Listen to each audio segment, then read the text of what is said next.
Halo guys, kembali lagi di channel Pesan Masyarakat. Tempat kita ngobrolin hal-hal yang mungkin udah sering dengar tapi belum tahu seberapa benarnya. Hari ini kita akan membahas salah satu mitos, yaitu kenapa sering dengar suara langka saat sendirian.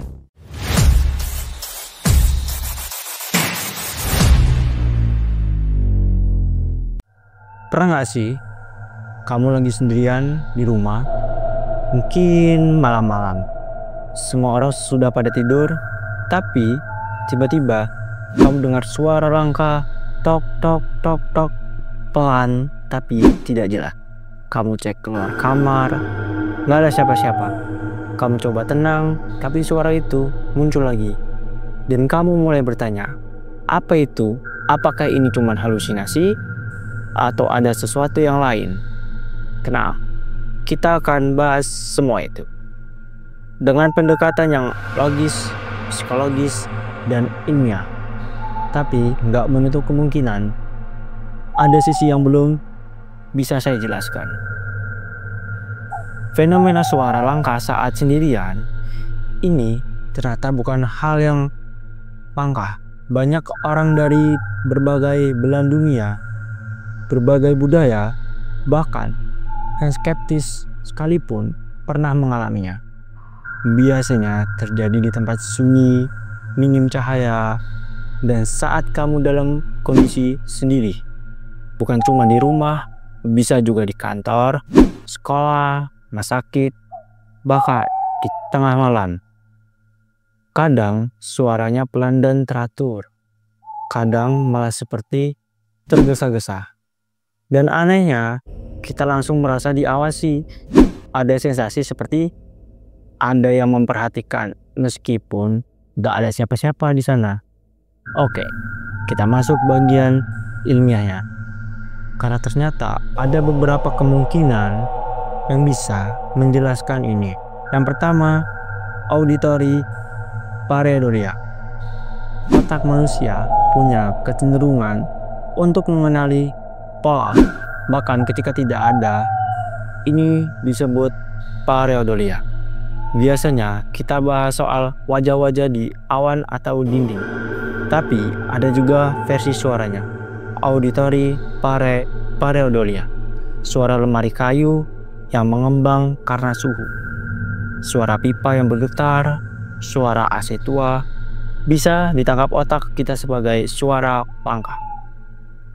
Apalagi saat sunyi, otak akan mengisi kekosongan dengan asumsi, dan karena otak kita dilatih untuk waspada terhadap bahaya, suara samar pun bisa diinterpretasikan sebagai langkah kaki.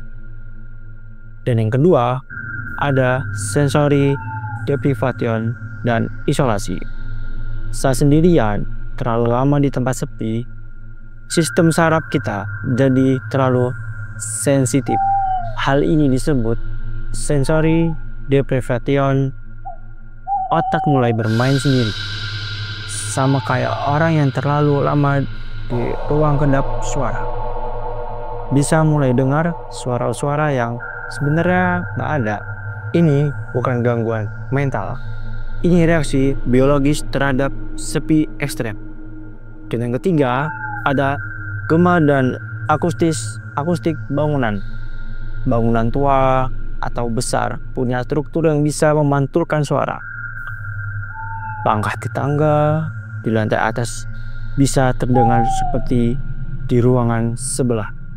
Angin yang masuk dari celah kecil bisa menciptakan suara ketukan atau gesekan yang terdengar seperti langkah.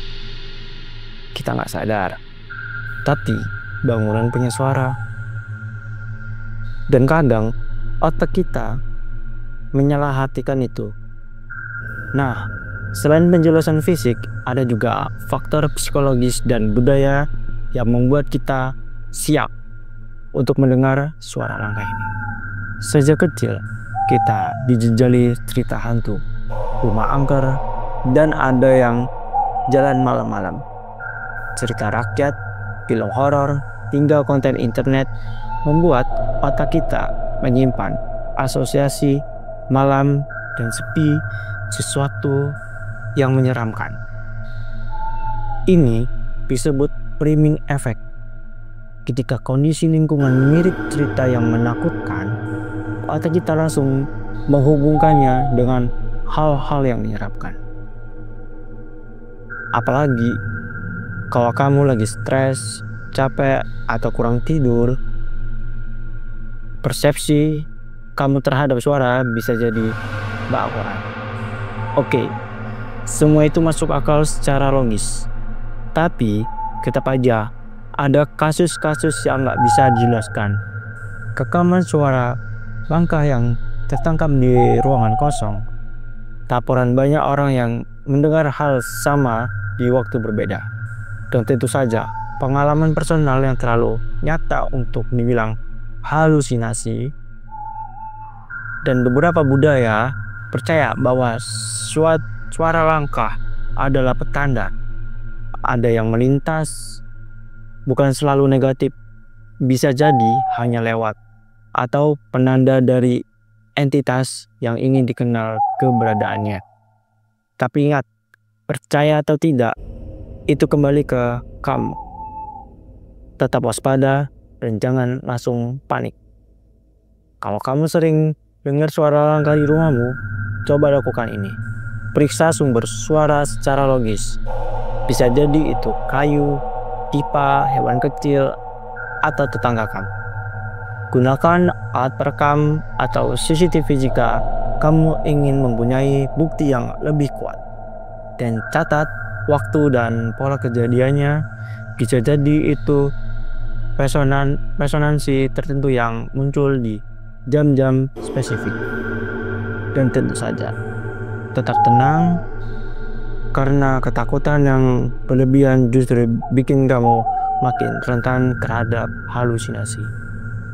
Tadi, apakah suara langkah ini hanya ilusi?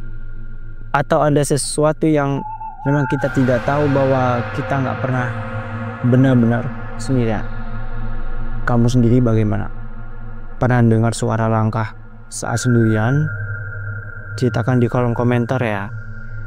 Jangan lupa like, subscribe, komen, dan aktifkan lonceng supaya gak ketinggalan video-video kami berikutnya. Sampai jumpa di next video.